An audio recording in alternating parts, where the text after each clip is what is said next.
Gratitude is huge. It's huge for health. It's huge for happiness. Happiness does not lead to gratitude. Gratitude leads to happiness. I went around the world and thanked literally 1,000 people who had anything to do with my morning cup of coffee.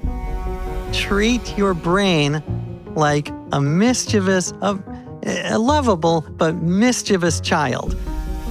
All right, you're in for a big treat today. The internet is full of questionable advice on how to live longer and better. And today, I have a guest who spent 30 years experimenting on himself, including an entire year to make himself the healthiest man alive. And he is going to deliver us the 10 top tips after 30 years of living longer and happier. But first, I want to introduce the audience to AJ Jacobs, my friend. We're actually kindred spirits in many ways. We are what I call participatory journalists. My mentor was George Plimpton, and he was a big believer of not only covering a story, but creating the story, which you've done over the past 30 years. I first met you or heard you on National Public Radio.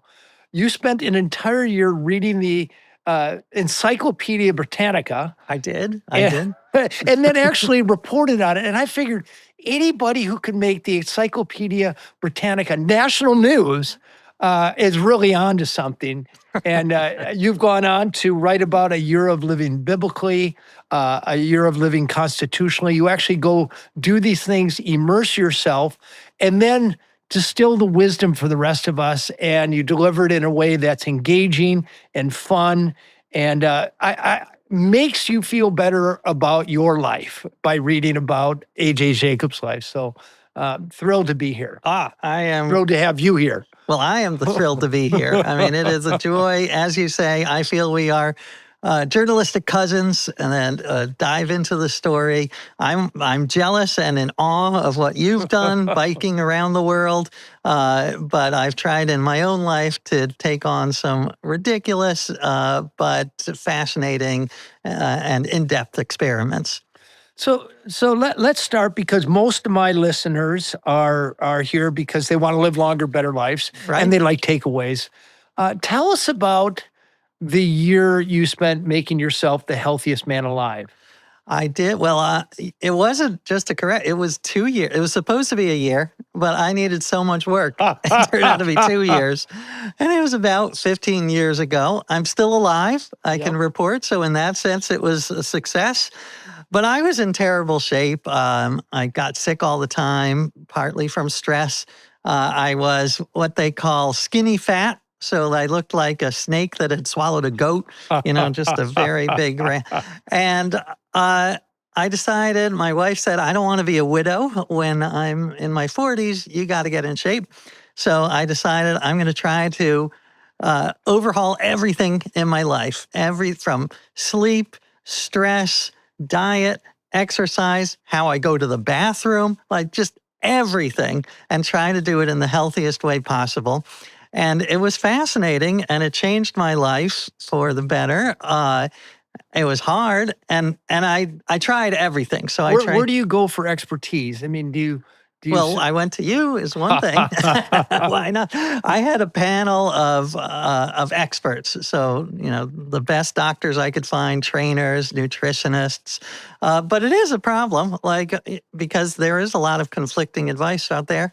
I will say, I feel the legitimate experts agree on about 80% of, and that's what you talk about, the eating real food, exercising as much as you can, reducing stress, having a community, that is so important, sleep, all of these things.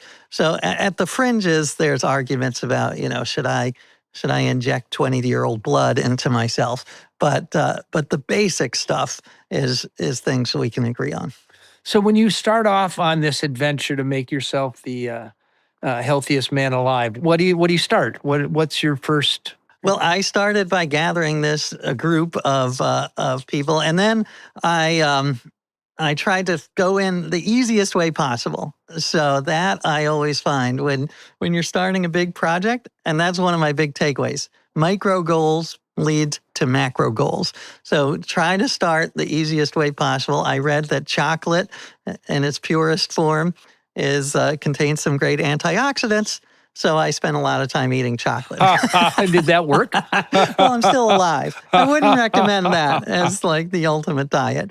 But did you give yourself, did you say, I'm going to get on this diet, I'm going to get on this exercise regimen, I'm going to get on this sort of proactive plan to make more friends? Or did you just sort of dip into things? No, that's exactly right. I would devote, each chapter of the book is a different body part. Drop Dead Healthy is the book we're talking about. And so there was a chapter on the stomach, which is about how to eat. And I tried all these different diets, talked to all of these different people. And Blue Zone's diet turns out to be, of course, one of the keys. And did you hear that? Blue Zone diet turns out to be one of the keys. AJ Jacobs, that's a wrap. Thank you very much. There you go. I'll take my $50. Yeah.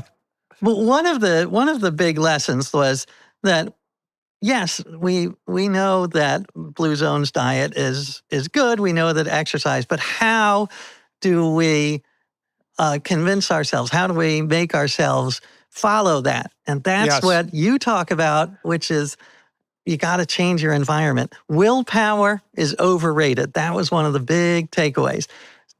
Treat yourself like a lab rat. Design your environment so you are not tempted, because if you rely on willpower, you are going to be in trouble. Yeah, you run out of gas. Boy, you're singing to the choir on that one. So few people intuit that. I think largely because it's hard to make money by convincing people to change their environment. Right. The way you make money is you get people on a supplement plan or a superfood or signing up for that diet once again, or getting the gym membership, or now the biohack and stem cells. A lot of money in that. So we hear about it. These marketing messages rinse over our psyche several dozen or 100 times a day. The idea of shaping your surroundings so you're nudged into moving. Yeah. To nudged into socially interacting, setting up your kitchen so that the junk food is out of the way and out of sight, and the healthy food is inside. I like to say we're all on a seafood diet. Right. Well, we eat the food we see. Yeah, exactly. Well, I will say, I have my list of 10 takeaways, so let's just dive into that one, because willpower is overrated is one of them. Let's just frame this again. You didn't just spend a year or 2 years making yourself the healthiest man alive. You spent a year and then some living the Old Testament. You spent a year living the constitutionally. You do all these deep dives into sort of other lives, and each of them offer different pearls of wisdom. So what we're going to get right now is your 30 years. 30 years of work. How many books total? I know. I just happen to have the year of there are 8 plus or minus a couple. It depends how you count. And some of them are small. They're all fantastic reads. Thank you, Dan. And bestsellers among them. But so here's the 10 that you've distilled out of your 30 years for living longer and better. Exactly. Let me start, though, with act grateful even if you don't feel grateful. So that was an important one, because I'd read the research that gratitude is huge. It's huge for health. It's huge for happiness. There's a saying that happiness does not lead to gratitude. Gratitude leads to happiness. And I love that. But how do you get grateful? Because I am born with more of a Larry David point of view than a Mr. Rogers point of view. And I think we all have a negative bias. Like, that is built into humans. So what I found is that if I acted as if I was grateful, I eventually became more grateful. It's easier to act your way into a new way of thinking than to think your way into a new way of acting. You did the consummate manifestation of that in your book, Thanks 1,000. Exactly. Where you wanted to thank everybody involved with delivering your morning cup of coffee. That is correct. So I took it to the extreme. I don't think you have to. There are ways to do it on a much smaller. But unpack that a little bit. Yeah, the premise of the book, Thanks 1,000, was that I went around the world and thanked literally 1,000 people who had anything to do with my morning cup of coffee. So I took it wide. So I thanked the barista at my local New York coffee shop, but I flew to South America and I thanked the farmers who grew the coffee. I thanked I tracked down the guy who drove the coffee beans to the warehouse, and I thanked him. I thanked the people who made the road so that he could drive on it. And you realize it doesn't just take a village to make a cup of coffee. It takes the world. It takes the world. Who's the one person we're least likely to thank or to think of when we drink our morning cup of coffee? Hundreds. I mean, that's the point, is that there are hundreds of people that we never think of. But I'll give you one example. I called the woman who did pest control for the warehouse where the coffee beans were stored. And I cold called her. I said, I know this is a little strange, but I just want to thank you for keeping the insects out of my coffee. And she said, well, that is strange, but that makes my day. I do not get a lot of positive feedback. And that made me happy. It was like a virtuous cycle. So the act of thanking makes you happier. So I recommend people go out. You don't have to fly to South America, but even if you have you see a logo for a food and you're like, oh, that's so pretty or clever, just go on Facebook, and every company has a website. Just say, hey, I loved it. It makes people's day. It's a positive contagion that probably passes. I love the way you put it. Lots of people. What did you learn about gratitude? What did you learn about authentically thanking people? And on this podcast, we like to give people takeaways. So what advice do you give people on how to say thank you in an effective way? How to express your gratitude? One tip that really resonated with me was, don't just say reflexively thanks or thank you.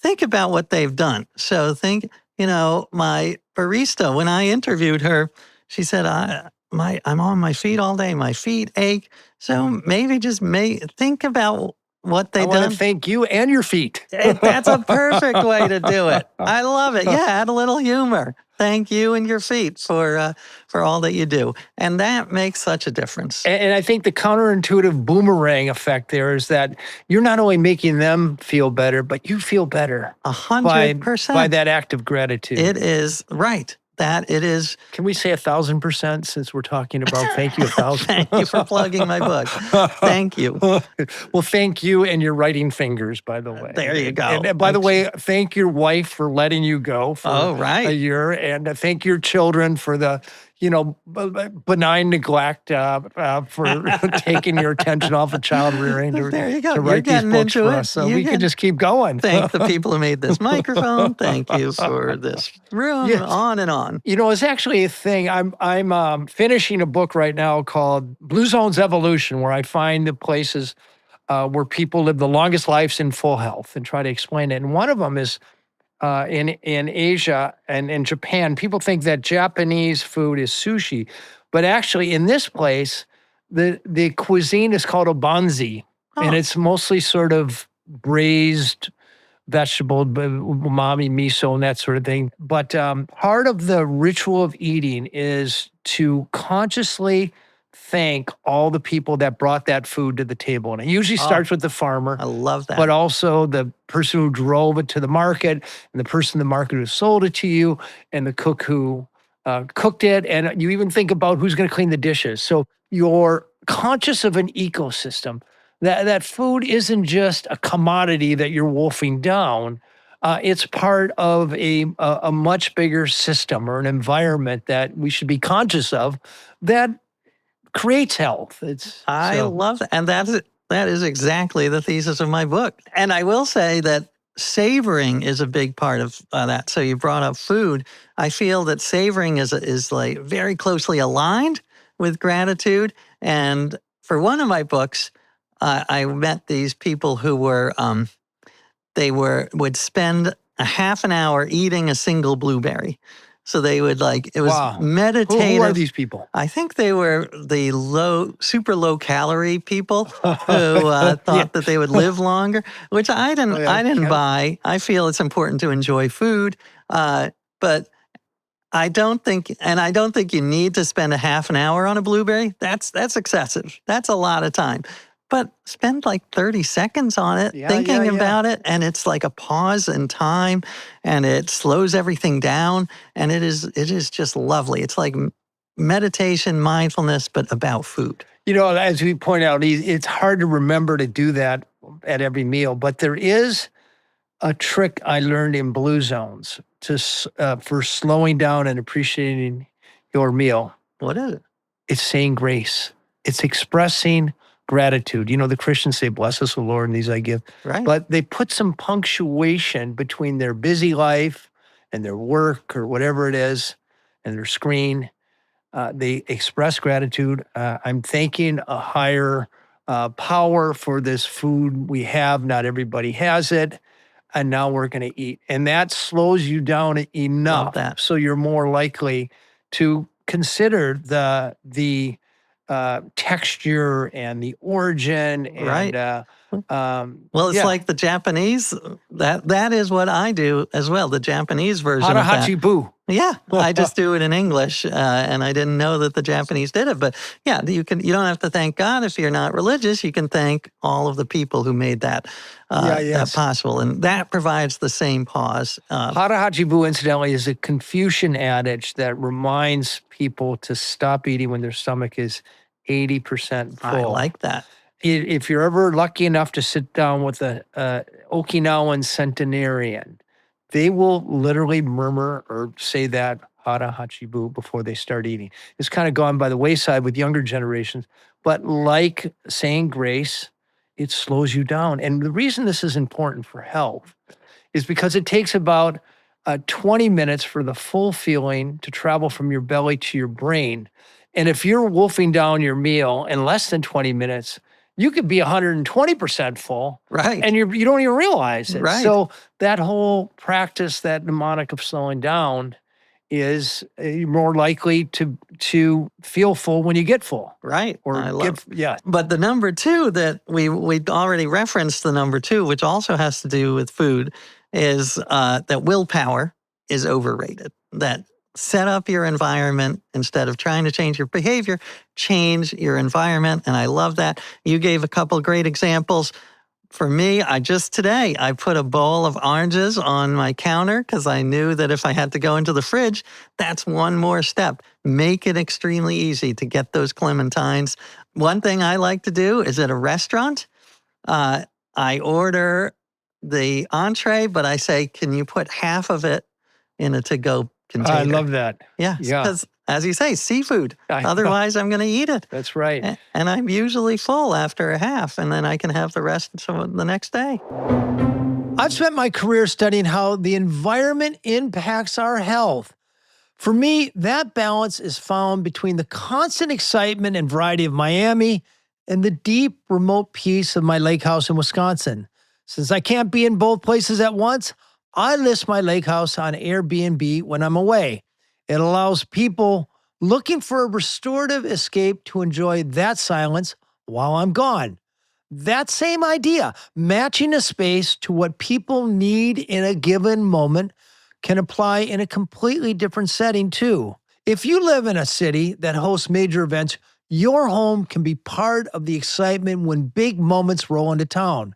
When thousands of fans arrive for a concert or a major sporting event, they're not just looking for a place to stay, they're looking to be part of the experience. Listing your space on Airbnb during those times can be a simple way to meet that demand and earn some extra income. Your home might be worth more than you think. Find out how much at airbnb.com/host. Every time you go out to eat in America, on average, you eat 300 more calories than you would if you ate at home. Why? Because food is usually the cheapest part of the eating experience. So restaurants, people like a big mound of food. They think they get their value's worth. They can charge you 30 or 40 bucks an entree because there's a pile of food. You don't need all that food, and it's a disservice to actually try to eat it. Is there any case where willpower works? Well, you can, and I do think it's a muscle. The studies show it as a muscle, so you can build it up.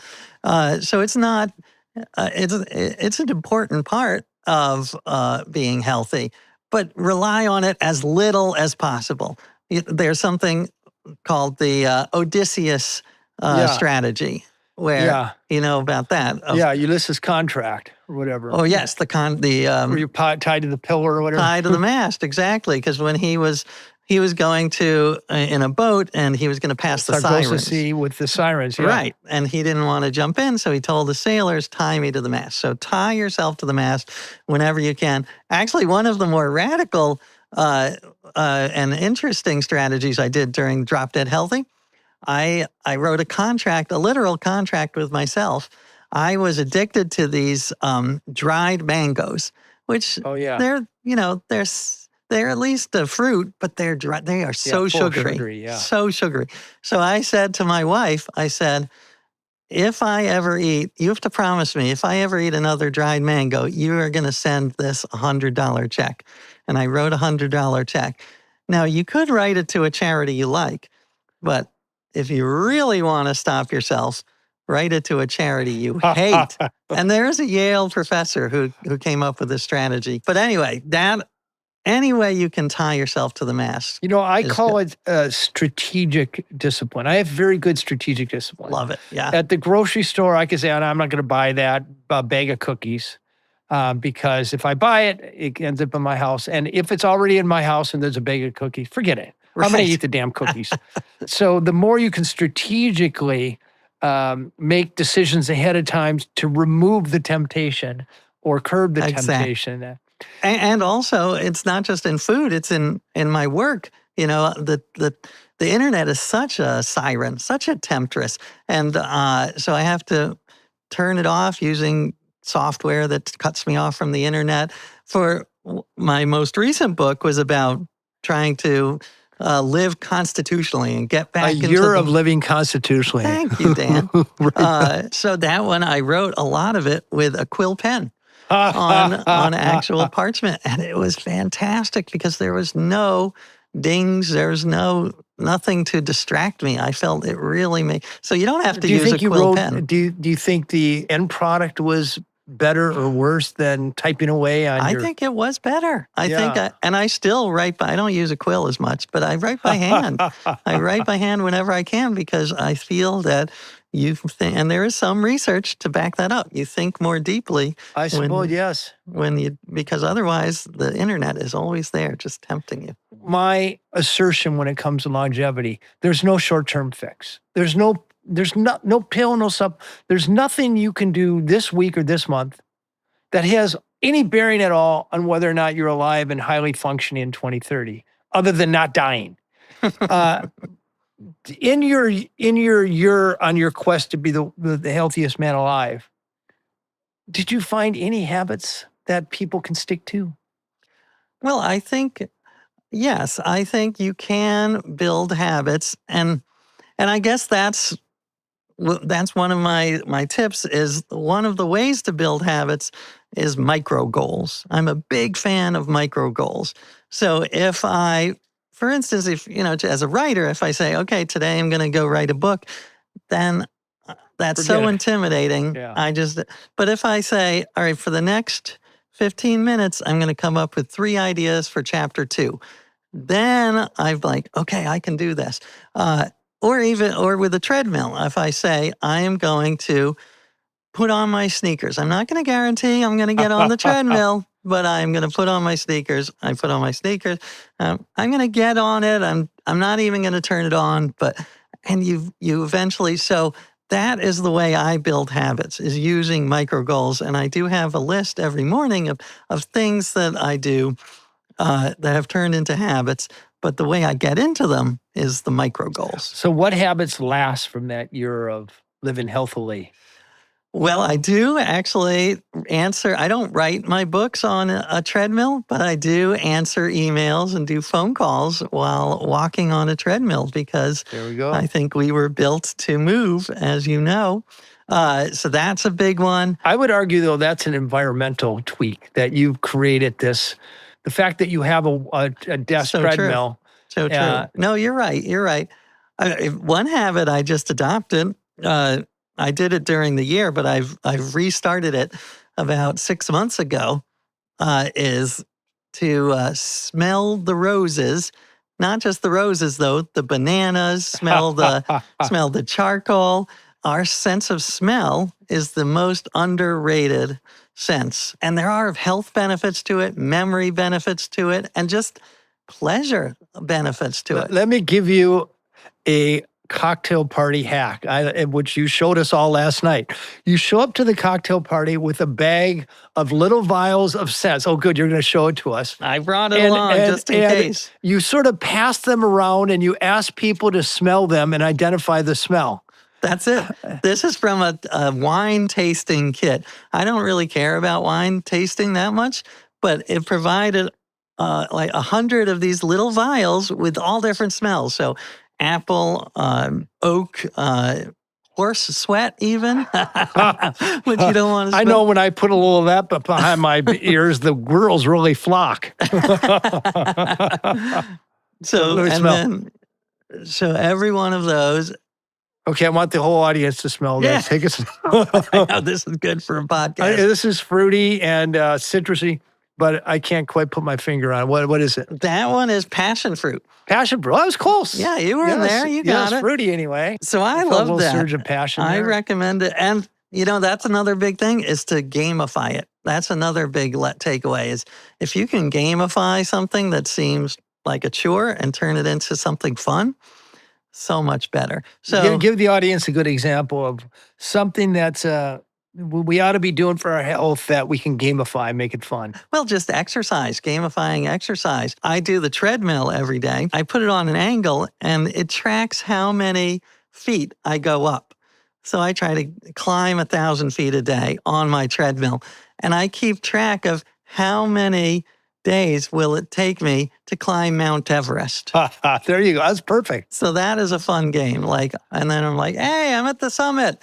Yeah, I dare say, AJ, you've gamified your life, and you've done it to our benefit because we get to read about them and learn. Absolutely. You want to keep going through your list? Yeah. I also want to talk about a year of living biblically, but oh, sure. I do have some that touch on that. I would say this one we did touch on already, but don't put exercise in the corner. Like, don't put baby in the corner. Meaning, weave exercise into your life. And you talk about this in the Blue Zones. Like, that's what, I am not a gym rat. I don't find pleasure in spending an hour at the gym. But instead, I walk on the treadmill for 5 minutes or more. It's just, I walk to do an errand. I park farther away. I take the stairs up instead. So anytime you can weave exercise and movement into your life, that is. I think this is a bigger point than people probably are registering. In Blue Zones, these are populations where people manifestly live about a decade longer at middle age. Not a one. I interviewed 457 100-year-olds. Not a one of them ever went to the gym. They didn't go to Pilates class. They didn't pump iron. They didn't do any of the exercise. What do? They have a garden. Right. So they're weeding and watering and harvesting. They walk to their friend's house. Their kids walk to school. They walk to work. And their houses aren't full of mechanical conveniences. So they're still grinding corn by hand or kneading bread by hand or doing their own housework instead of having a machine do it. And their whole life is punctuated by nudges to move. Right. And I think that's the direction we need to go. 100%. I love that idea, and I love reframing. Like, I used to get annoyed when I dropped something on the floor or under the couch. I had to crawl under. I get to bend down. Yeah, bending down is so important because you don't do it. The other thing, I went and moved in with a 104-year-old woman. She didn't speak a lick of English. I didn't speak any Okinawan. And we were in her sitting on her tatami mat in her hut in northern Okinawa. I'm sure she had no idea what I was doing there. But my editor said, don't just interview a bunch of 100-year-olds. Move in with one of them. So I got permission to move out, and I spent 2 days and a night with her. And I tried to see what was it about her life that explains living to 100. And I came away with, first of all, she ate mostly a whole food, plant-based diet. She had vegetable miso soup for breakfast. But the biggest takeaway I noticed, there was no furniture in her house. So And at interesting. 104, she Right. got up and down off of the tatami mat 34 times a day. I counted 34. That's 34 squats. She didn't have to go to Right. the gym for it. And one of the biggest killer of older people is falling. Right. You fall down and break your hip and you're 80 years old, there's about a 40% chance you're dead within a year. She had amazing lower body strength. She had balance. Why? She didn't spend her day in an easy chair. Right. Up and down off that tatami mat. I love it. What are we sitting in a chair for? Let's get on the No, ground. yeah. I feel like I got to get rid of all of my furniture. This is fantastic. But you're absolutely, I love that. I made you walk over here, so we're it's canceled. But yeah, getting up and on the ground. Yeah, don't view it as something beneath you. It's There good. you go. It's good. Here, I got another few. This one is very important for my mental health, and it ranges. It's sort of one of the frameworks for my whole 30 years of experimenting, which is don't get furious, get curious. Which that's a it good not little only line. rhymes, it's great advice. Yeah. And I actually learned it from like a child care book. When your kid throws a tantrum, try not to get angry at them. Try to understand what are they saying. What are they really upset about? But I took it wide. I think we're all children in some way, so let's apply it to the world. And it has made such a difference because if you look at life as a series of puzzles instead of a series of crises, then you are going to be a lot happier. Let's just say you've been waiting in line for 20 minutes and I cut in front of you, just boldly just cut right in front of you. I would get furious at that. Right. How would you deal with it? What's your mindset? Well, you've got a couple of ways to go. You can Punch the guy. Yeah, that's number one, of course. Well, you can either confront them and try to deal with change the situation, or you can accept the situation and be like, you know what? It's not a big deal. I have my Kindle. I'm reading a great book. So, but let's take the first where you confront the guy. I would say don't go in hot. Go in and say, excuse me, I don't know if you noticed, but I was here before you. So just assume that they made a mistake as opposed to, or if he says, yeah, I know, and then get curious and say, well, just curious, why do you think it's okay for you to do that? And maybe that will lead to a discussion as opposed to, you're an asshole and I'm going to punch you. That rarely, and I feel that that's in politics is very important nowadays, because if I meet someone from the opposite side of the political spectrum, if I try to debate them on the facts, that's just not going to work. That is not the way it happens to change people's mind. Instead, treat it like a puzzle. Why do I believe what I believe? Why does she believe what she believes? Is there any evidence that could change one of our minds? And if we can't change our minds, is there any move forward that we both agree on that will make the world better? That is so much more productive. And then the other option is, as I said, acceptance. And you just say, you know what? This is not a battle I want to fight. I got to choose my battles. He's a jerk. He has to live with that.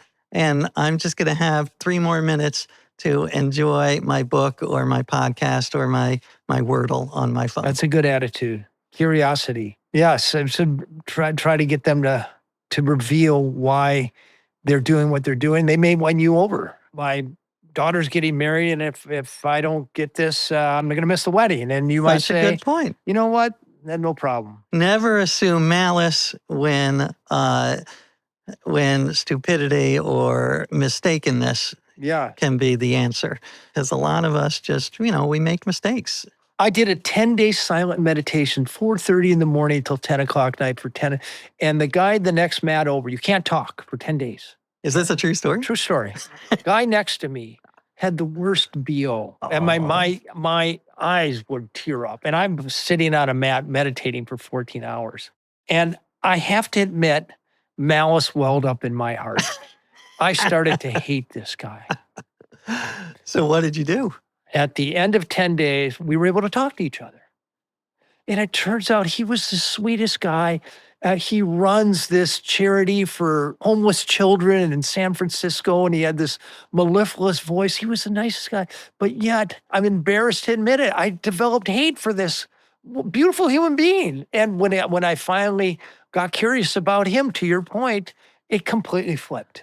I love that So I story. learned a lesson. So let's talk about a time before antiperspirants and deodorants. So you spent an entire year living the Old Testament. I did. What prompted this idea, and how far did you take it? I took it as far as I could. I took it quite far. This was prompted because I grew up in a very secular home. As I say in the book, I'm Jewish, but I'm Jewish in the same way. The Olive Garden is Italian, so not very. But I found religion fascinating, and I knew that there were, half the world at least is religious and finds some meaning in it. So I thought, am I missing something? What if I explored religion? And as you know, the way I like to explore things is to dive in and immerse myself. So I decided I'm going to follow every rule in the Bible as literally as possible. And that meant the famous ones like the 10 Commandments. It meant be fruitful and multiply. And I did have twin sons during the year, so I took it very seriously. You were indeed fruitful. But I also thought I would do the less well-known ones from the Old Testament, like the Leviticus. It says you cannot shave the corners of your beard. I didn't know where the corners were, so I just let the whole thing grow. And I looked like I looked like Ted Kaczynski at the end. I looked pretty crazy. You look biblical. I look biblical. The Bible says you should stone adulterers. So I thought I should at least try. And I did. I used very small stones, like pebbles. But I did check that off my list. But how did you find an adulterer? Well, I will tell you very quickly. It was quite fortuitous. I was in Central Park and I was wearing my robe and my beard. And this man came up to me and said, What do you dress like that? And I said, well, I'm trying to follow all the rules of the Bible, from the 10 Commandments to stoning adulterers. He says, I'm an adulterer. Are you going to stone me? And I said, well, that would be fantastic. Thank you for the offer. And I took out a handful of stones I'd been carrying around for weeks. And they were for this very purpose. For this purpose. And they were very small, as I say, pebbles.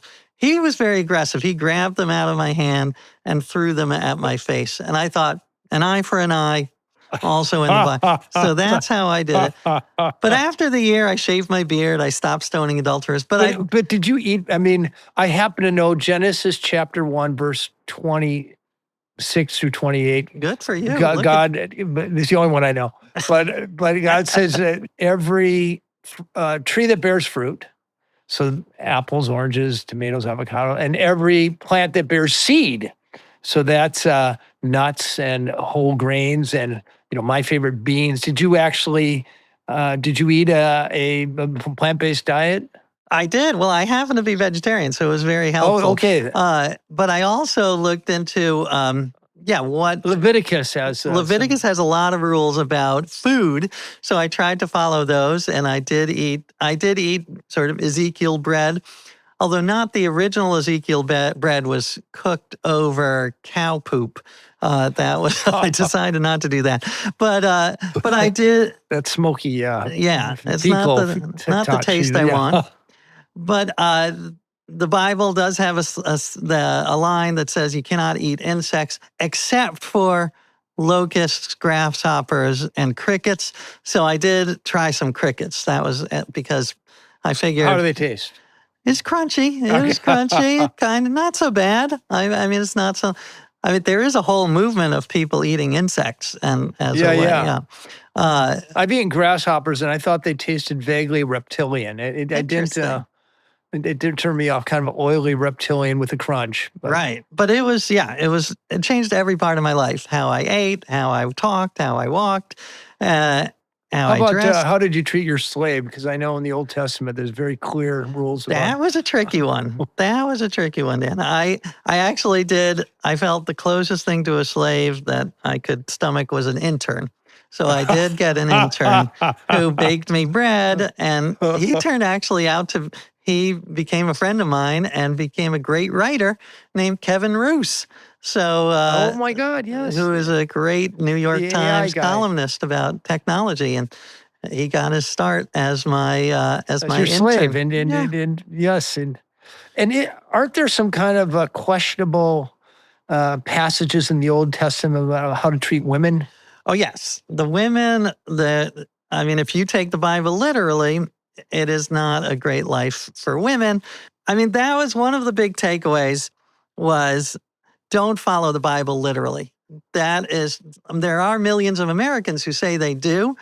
First of all, they don't. They're cherry picking. Yeah, every religion cherry picks. Every religion cherry picks. Otherwise, you'd be doing what I'm doing, not sitting in seats and stoning throwing adulterers. rocks at people and so forth. But also, to that point, it's okay to cherry pick as long as you pick the good cherries about compassion, loving your neighbor. There is some wonderful wisdom in the Bible. There's also some ancient stuff that does not apply to our world. So I think it's okay to be a cafeteria religionist. That's another word for cherry picking. Just there's some great food at the cafeteria about loving your neighbor, about tolerance, all of these wonderful golden rule. That's terrific. So focus on that. You can find good in religion. It's a tool. I feel a religion is a tool. It can be used for good or bad. What about that year of living the Old Testament remains with you today? Was there anything about that experience that you think made you a better person? 100%. Dozens of things. I mean, some of what we've already talked about. Gratitude was huge in the Bible. So I tried to be thankful for everything. I pressed the elevator button, thankful the elevator came. There was nothing that said, thou shalt not use the elevator. So I felt I could use it. I got in. Orthodox Jews prohibited. You can't do anything during the Sabbath. Right. There is that. And that is a whole separate thing of, I was taking the Bible literally, but they use the Talmud, which is an interpretation of the Bible. But anyway, yes, gratitude was huge. I discovered the power of rituals. You don't have to believe in God to find meaning and wonder and awe in the universe through rituals.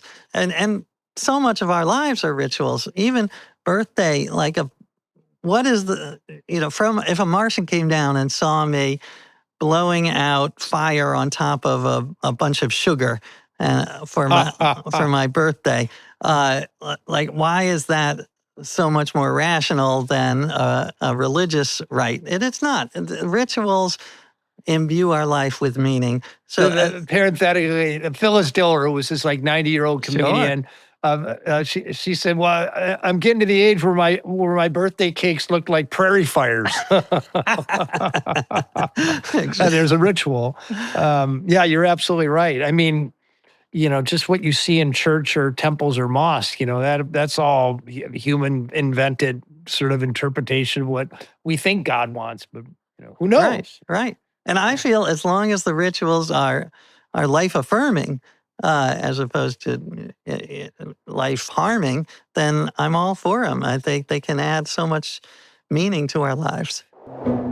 Amazon Pharmacy presents Painful Thoughts. Of course I see my coworker in line at the pharmacy. Can he tell I'm picking up prescription hemorrhoid cream? I'm probably standing weird. Why is he smiling? He knows. He's gonna call me Hemorrhoid Lloyd tomorrow. I know it. I gotta quit my job. Next time, avoid awkward conversations and get fast free delivery with Amazon Pharmacy. Healthcare just got less painful. Just to remind people, this is from a man who spent 30 years experimenting on himself, A.J. Jacobs, who, in addition, spending almost 2 years making himself the healthiest man in the world. So what we're getting is a distillation of 30 years of wisdom, of trial and error, real human, not theoretical. That's right. This is real. By the way, AJ, you are a great writer. Thank you, Dan. Right back at you. So much of this scientific writing is dry and boring, and you bring real science alive with great stories that are entertaining, and it's also delivered. I don't know if you guys watching, if you can see this on YouTube, but AJ's face settles into a smile. And I do think have a that's a natural- window into your soul. And I think it radiates through live appearances, but it also radiates through your writing. So Thank you. yes, and I'm, Yes, as I you know, do I'm a see- journalist, so I'm beneath flattery. Well, let me give you a couple. Let me give you a couple more. One is we touched on this a little with curiosity, but my recommendation is puzzle your brains out. Puzzle your brains out. I love puzzles, and we talked about seeing the world as a puzzle, but I think literal puzzles are great as well. The word puzzles or Sudoku. There is evidence that doing them daily does help you with staving off dementia. It's not just puzzles, though. You can learn a new instrument, you can learn language. The point is to push your mental envelope. Always keep challenging yourself. But what I love about puzzles is they teach you to be flexible in your cognition, and that is so important in solving life's problems. So seeing things from a different point of view. I actually, if you have 90 seconds, I wrote a Blue Zones related puzzle that I can give you. I love it. All right.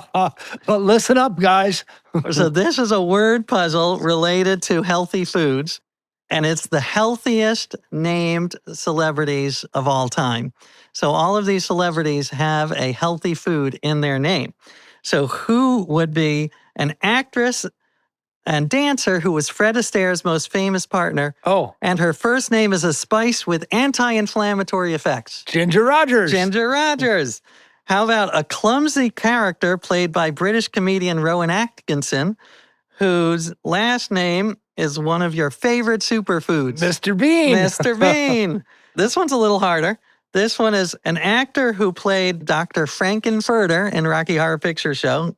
We know Frankfurters are not healthy food, but his real last name is quite a healthy spice, anti-inflammatory. It is Tim Curry. Oh, Tim Curry.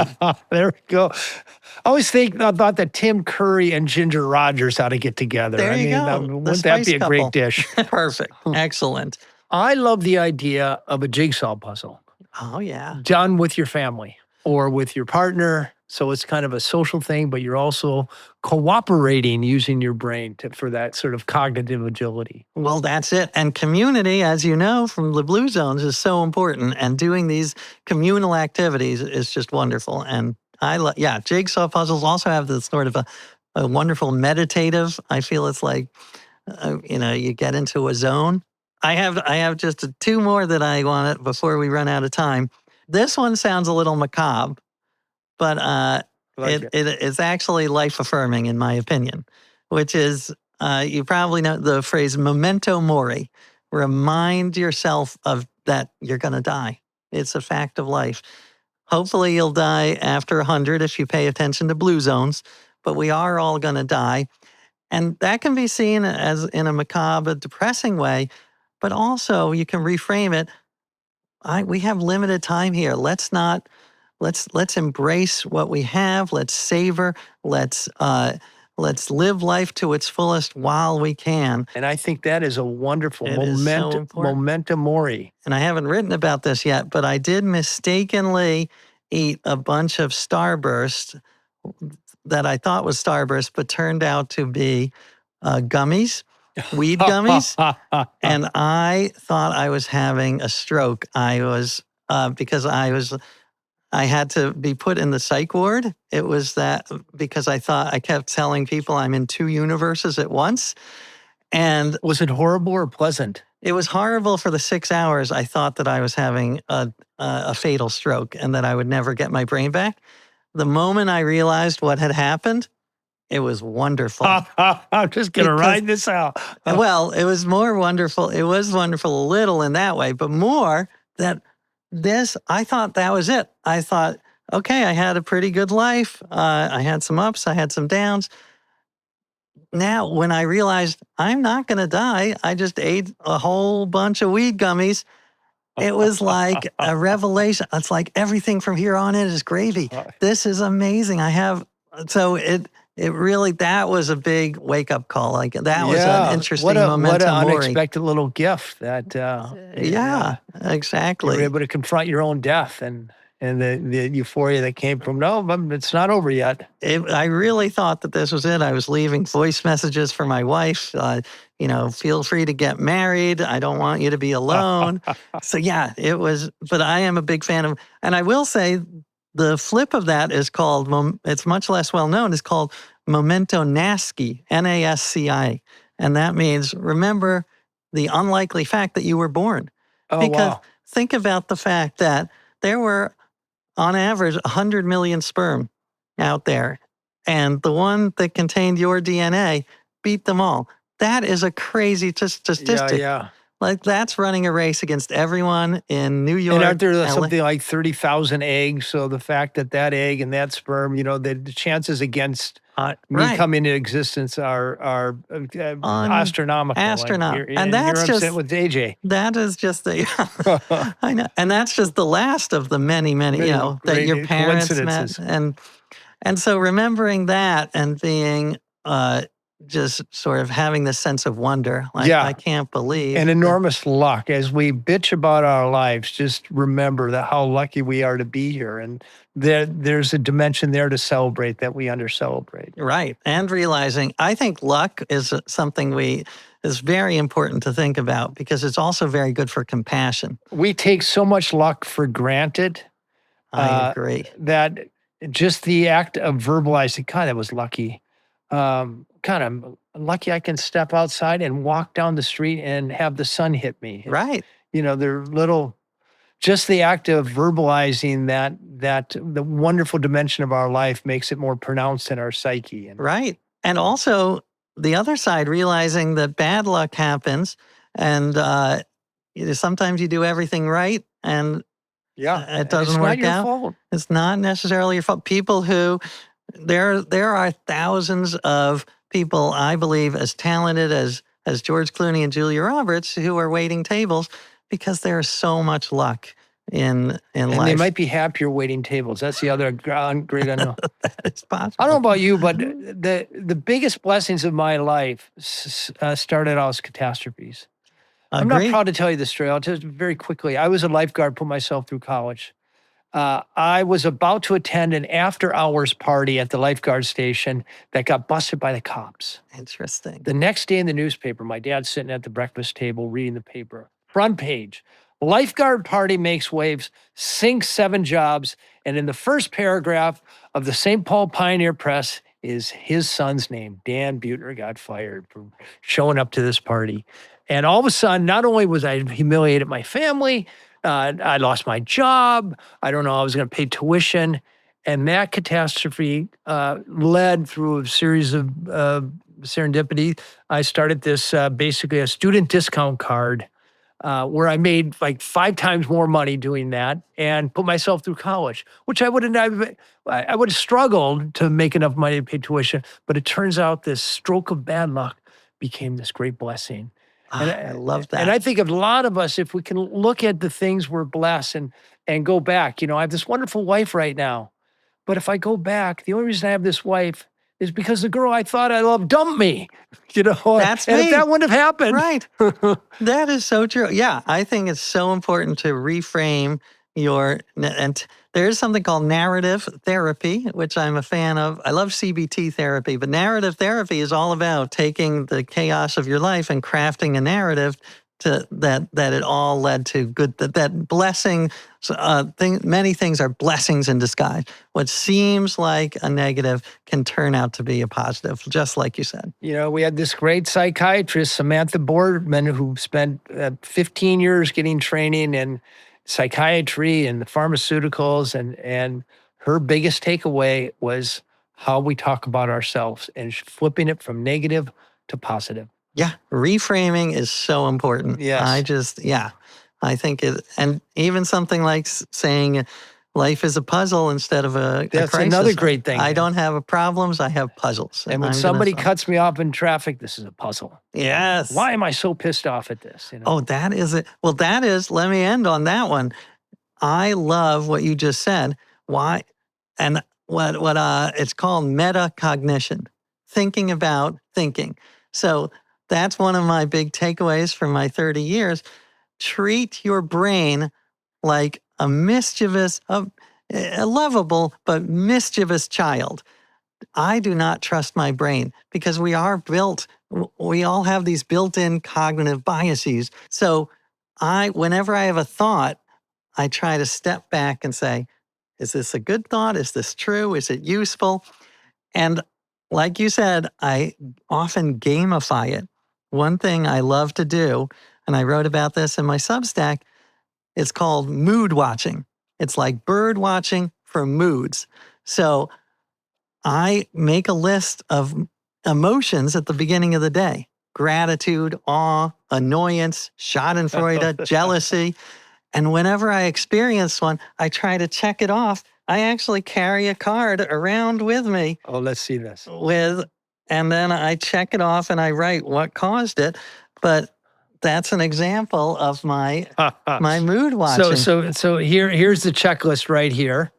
Yeah, gratitude is very important. Gratitude, delight. We haven't checked that off. You can do that after the Dan Buettner podcast. This has you can check the definitely delight been one. a delight. Fascination, but today you've had some compassion, some Right? curiosity, some wonder, some sadness, worry. Of AJ course. Jacobs not just always bright, some stress, some annoyance. I love that. So it reminds me of those bird watchers have this sort of passport, and they of course they're always looking for the rare bird, the oropendula or the dodo bird. But what's the emotion equivalent of finding a dodo bird? Yeah, awe is a tough one. Awe. There you it's go. so good. I love awe. That's so brilliant. that's, and there's another version that a friend of mine, Guy Winch, recommends on a bingo. So write down at the beginning of the day a little bingo card with all of the things that you know annoy you. So, people not returning your texts.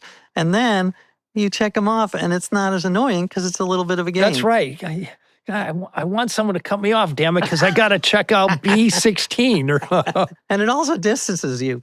So you're not immediately having that fight or flight or freeze. You're like, okay, well, I expected this. I know this happens all the time. I'm going to check it off. So in 30 years of experimenting on things that interest you, is there one piece of life advice that you take away that, if your children ever came to you and Dad, what's the one piece of life advice to make my life better? Right. What would you tell them? I would go with a meta piece of life advice, which is try to see life as a series of experiments. It is a wonderful way to live.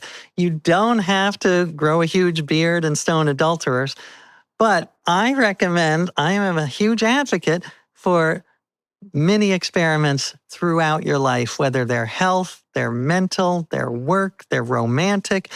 Spend a week buying your boyfriend or girlfriend presents and see how that affects you. Try spend a week without gossiping. Try to spend a week being vegetarian and see how, because it's so important to keep our brains carving new pathways. Otherwise, we're in the same ruts and we start to ossify. We start to think the same. So keep everything experimental. Always be trying new things. It's more a fun way to live, and I think it's a healthier way to live. And I think that it's a more productive and creative way to live. So embrace experimentation. I love that. That is not only a great piece of advice, it's an original piece of advice. Tell people what the best way to connect with AJ Jacobs. And I want to hear the first of the many books we should read and how we can keep up with your writing on a regular basis. Well, thank you. You're very kind to ask. I loved writing The Year of Living Biblically. I loved Drop Dead Healthy, which I think is in this. The shortest is thanks 1,000. So if you want to make it short. I also spend a lot of time on my Substack now, which is called, you can find it at experimentalliving.substack.com. And I write there every week about a new life experiment.